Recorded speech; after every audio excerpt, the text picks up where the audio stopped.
Hello, everyone. I just wanted to share my story for a few minutes, if you don't mind. I am a deported ex-gang member from Compton, California. Yeah, I got deported approximately, it's coming up on 5 years. And I just wanted to share with you my journey about of how I got involved in gangs. The life that I lived after my crime, my life in prison, and my parole. And hopefully, through my stories, some of you can be moved and touched and avoid making the same mistakes that I've made in my journey. Okay, so I was uh, I was originally born here in Mexico in 1973. So it's going on 47 years, 48 years in January. Yes, I was taken to the United States at the tender age of 3 years old. We ended up living in Paramount, California. It's adjacent to Compton, California, and there is what this. That's where I started basically. Where all my memories come from. So I had very few memories from Mexico itself. So all my memories came from America. That's where I was raised. And that's where I started living a life that I regret. I regret it, not necessarily because of what it's done to me, but because of the pain and suffering that I have caused to the victims of my crime. Not only the one that I got convicted of, but my crimes in general, and also the pain and suffering I have inflicted on my family. I was brought up in a single parent home. My mom was a very emotionally unstable person. Later in life, she was diagnosed that she had a mental condition. So the way she brought us up, me and my older sister, was not the best way, I would say, but it was a very abusive home, very verbally abusive, physically abusive. So in the beginning, well, you don't have a choice. You just deal with it. The best way you can. The best way I would deal with it is by playing with my baseball cards for hours on end to avoid all the chaos and nonsense in the house. At that time, it was only me and my sister. I have no brothers. Subsequently, I had three sisters overall. One of them passed away when she was a baby. But yeah, that's how I dealt with it in the beginning. In your tender years, 8, 9, 10, 11, 12 years old. But then once I started becoming a teenager. I started going in the neighborhood gang. I was out in the neighborhood gang, and to me it was like a refuge, Just like I used to take my baseball cards and things like that as a refuge when I was a kid. I would take the gang as a refuge to just go get away from all the craziness that was going on in my house. And I really believed the gang to be a type of family to me, a family to me, where people weren't judging me, people weren't telling me how stupid I was or how inadequate I was.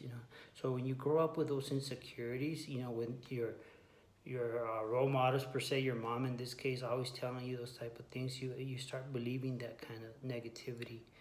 So the way I combated it is by joining the gang, and always covering up that person, always covering up those insecurities. And the way you cover up those insecurities is by compensating for them, compensating by being the craziest gang member out there, doing the wildest things. So people think, wow, look at this guy, he's crazy, he's down for the neighborhood. And that's the way I would compensate for those insecurities, because I never wanted anyone to be able to identify how I really felt, And it was progressive the gang lifestyle for me.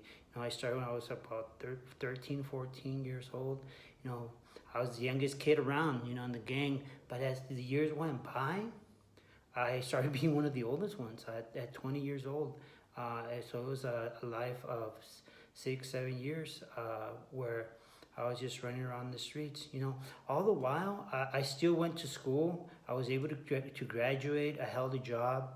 I never used drugs. You know, that's the complexity of my life. You know, where on one hand I was a gang member, and the other hand I was responsible. You know, I had a good job for that age. You know, I graduated high school with honors. But when the night came and you know, the girls also, you know, once you get to that age, the girls were a deep calling for me as far as that lifestyle went. You know, I became another person. I would always justify it by saying, well, I'm not like them.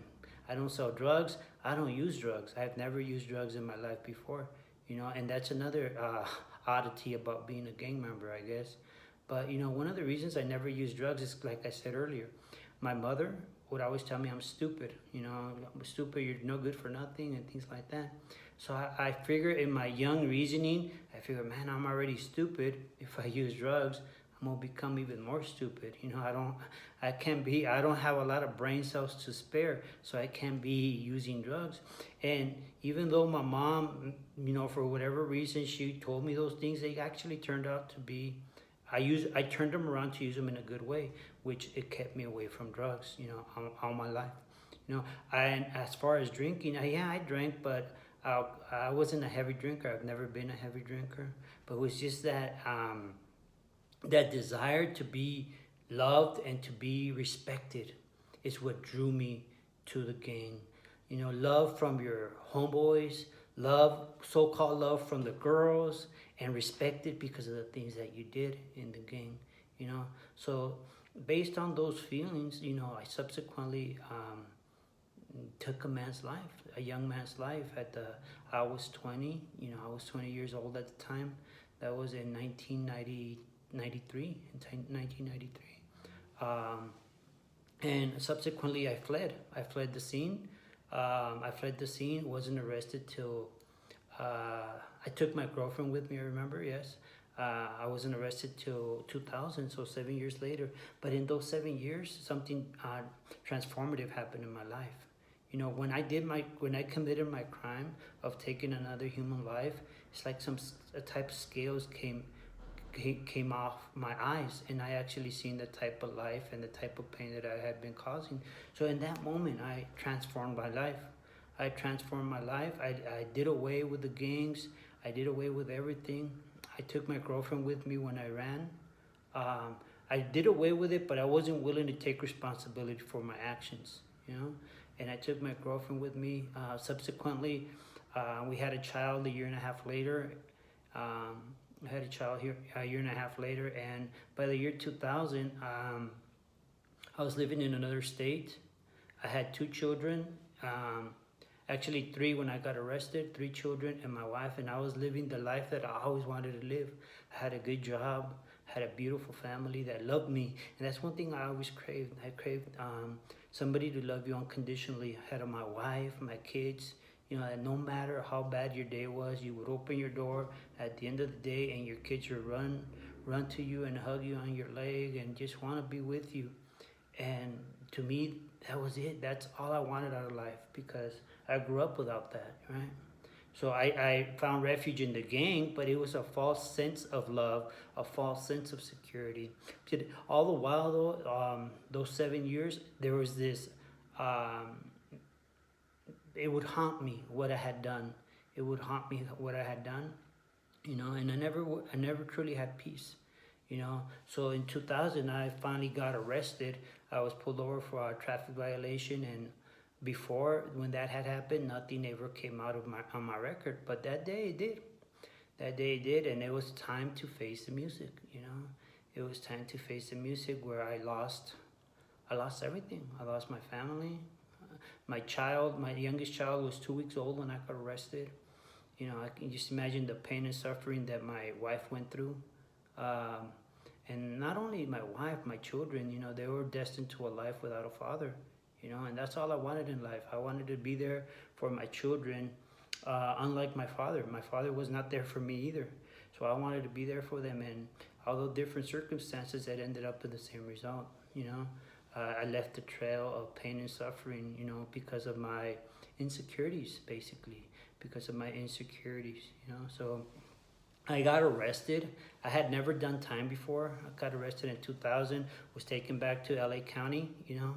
And I had to confront the music, not only of my crime, but also of my life, my life that I had changed, you know, because in there, once a gang member, you're always a gang member. Once a homie, you're always a homie. So I had to make a decision in 2000, 2001, where was I going to betray once again my children and my wife by acting a fool like a gang member in prison, or was I going to stand for my new convictions? Was I going to stand for my family, you know, for the dream of one day coming home. And I made the decision that no, I'm not going to betray my family, come what may. I'm not going to hurt anyone in prison. If they want to hurt me, that's on them, you know, but I'm not going to hurt anyone in prison anymore. I've caused enough pain, you know. And I got to prison at level 4. I remember Salinas Valley in 2001, and it was very challenging. I accepted Jesus Christ actually in that December of the year 2000. You know, I accepted Jesus Christ that year. So that young faith that I had, I was sentenced to second degree murder, 19 years to life in prison. Okay, and at that time, it was unheard of that you would come out of prison if you had a life sentence, you know. But I had that young faith, you know, like a child, that you can believe anything. And I said, well, you know, everybody in prison said, life is life. We're done. We ain't coming out. But inside my heart, I didn't want to say it out loud because people would mock me, or people say, oh, this youngster doesn't know what he's talking about. But I said, well, if I serve the God that parted the Red Sea, surely he can part these doors. I didn't know how, I didn't know when, but I truly believed that in my heart. You know, so I just went ahead, and for the first 6 years of my term, up until 2006, you know, I did my time very downtrodden. I was very sad. I was depressed. I never got diagnosed, but looking back, I was depressed, you know, always walking around with feeling I have 100 pounds on my back.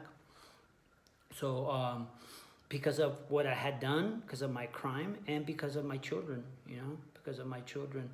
And, you know, one time I heard a preacher. It was in Soledad. It was in Soledad State Prison, CTF. I heard a preacher say once that came to the church, and he said, if you're walking around, moping around with the guilt of your sin, what you're saying is that the blood of Jesus Christ is not good enough to clean your sin. When he put it like that, I was like, wow, that's offensive to our Lord. So, but in reality, that's what I was doing. So, you know what? From that day, I decided not to do my time like that. I came to realization that I was going to be in prison for a long time. So what I did, I got to my cell that day. I took down all my kids' pictures, all my family's pictures, and say, well, why would you do that? Why? Because those pictures would always take me back to the past. And I couldn't reach to the future to touch them. I didn't know when that future was going to be. So I go, you know what? The only way I'm going to get through this is by accepting the fact that I'm going to be here for a while. Take it a day at a time. Do what God puts in your heart to do in here. And that's what I did. And from that moment on, you know, I started doing my time more relaxed. All the while still dealing with the gang members, still dealing with the politics that come with prison. But thanks be to God that he always gave me the strength. Don't get me wrong, I was scared. Because every time you get to a new prison, you have to deal with the politics. And also the administration. You know, that if you're a gang member, you're a sureño, you're this, you're that. But by the grace of God, over time, I started accumulating documentation, not only administratively, but also with inmates. Because being in prison is being like in a big river, and you're a rock in that river. And sometimes the current comes and it moves you to another prison. But there you see other rocks that you've seen earlier. So people get to know you. People get to know what you're about. And they actually they respect you, because in reality, a lot of the people in prison, they wish they had the courage to change. They wish they had the courage to change. And when you talk to them on the side, they talk to you heart to heart. Whereas when all the homies or everybody's around, they act like this hardcore gang member that doesn't care. But in reality, most people, not all, most people, want to change, want a better life. So yeah, that's how I did my time. In 2012, 12 years later, I went to my first parole hearing, and it's unheard of. It was there we started seeing the door open a little more, but it was unheard of that anybody would get a parole date on their first time. I knew of one or two guys all the time that I was there. This was in Solano State Prison. That's where I did my final 8 years, and I went. I was confident. I didn't have no write-ups. I trust in God. I done everything. I've done the groups. I've done everything that I could to get out of here. And what happened? Denied. 3 years. 3 years. So got denied 3 years. I was discouraged because I thought I had all the qualifications, but I didn't let it put me down. I didn't let it debacle me per se. What I did, I just continued doing what I was doing. I continued to do what I was doing. But subsequently, if I would have had if I would have been found suitable on 2012, I wouldn't have been out till 2015, because I would have calculated my time to that day. So I went again in 2015, and this time, by the grace of God, that's all I can say. By the grace of God, I was found suitable for parole. And about 4 months later, I went on Cinco de Mayo. Cinco de Mayo, even the commissioner said, "Hey, what an irony, Cinco de Mayo." So yes, I went on Cinco de Mayo, and I think I left in September, if I'm not mistaken. It was September of 2015. I left California prison, CDC, and then I was subsequently I stayed a month in INS, and subsequently here in Mexico now. But I want to talk about my experience after being paroled. A lot of people would think it's euphoria, very joy, happiness. And don't get me wrong, there was that joy and happiness.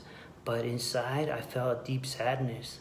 Because even though I was being let free, I was still not by my family. I was still not what I wanted the most in life. I didn't have still. My 3 little boys, who are now young men, were not with me. And I haven't seen them up until now. I talk to them, we FaceTime, but who knows when I will see them.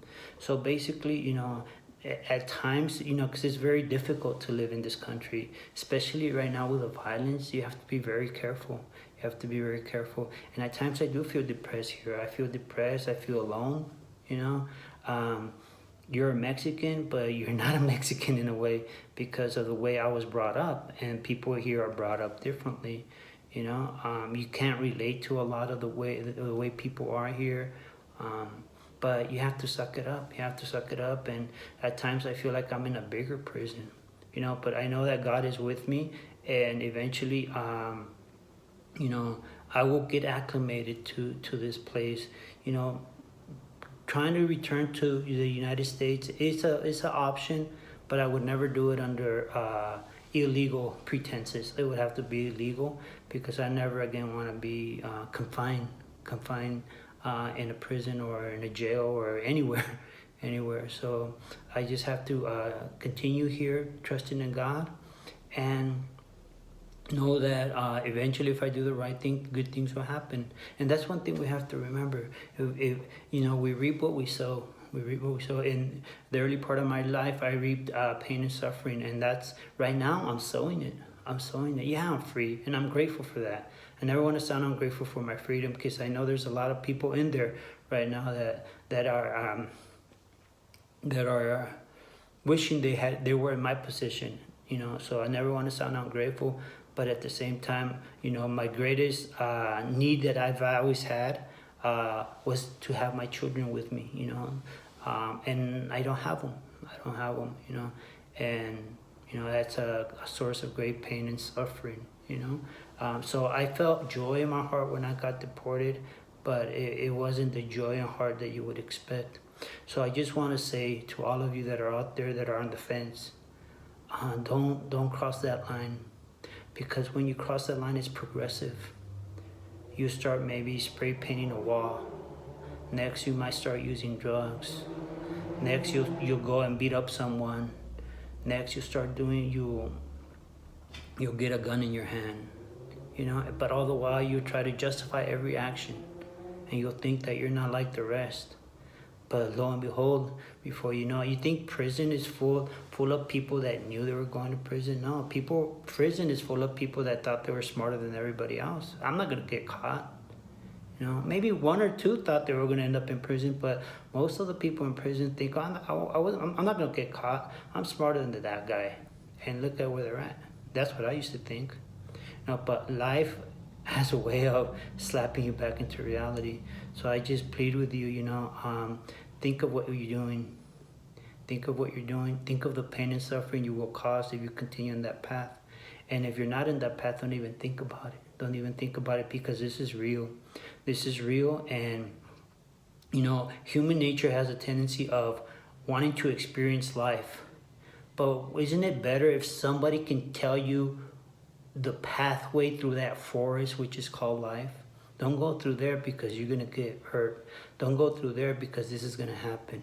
So that's what we're trying to do here. I'm trying to encourage you not to make the decisions or take the decisions that we took, you know. And along the way, you're going to cause a lot of suffering, a lot of pain, and maybe you might even lose your life. You know, you might lose your life physically, or you might lose your life in prison, you know, buried alive, some people would say, you know. And, you know, God can use us in prison too, but he can use us a lot more out here where it's needed to help those young people before they end up in prison themselves. Okay, so I just want to leave you with that. God bless you all. Thank you for your time. I might have gone a little longer than expected, but I'm still here in Mexico, and I'm not gonna give up. I'm not gonna give up. I'm gonna continue.